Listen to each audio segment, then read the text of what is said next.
Kabayan, pag nag-abroad ka, sasampalin ka ng hirap ng buhay na akala mo dati pa chill-chill lang. Marirealize mo na yung salitang hindi pinupulot ang pera na dati naririnig mo lang sa mga magulang mo.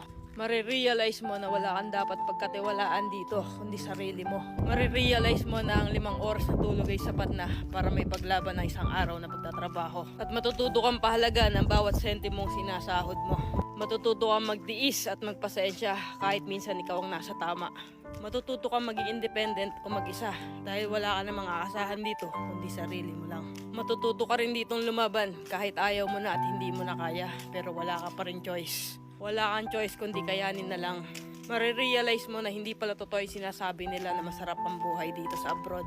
Kasi pag nandito ka na, masasabi mo na lang talaga sa sarili mo na ang hirap pala. At totoo din yung sinasabi nilang lahat na nasa abroad ang pera pero wala dito ang saya. Kaya sa mga nagbabalak mag-abroad dyan, patibayan ng loob dito at bawal ang mahina, bawal ang sumuko. Kasi dito mo mararanasan ang realidad ng buhay kung saan patatagan ng loob ang labanan.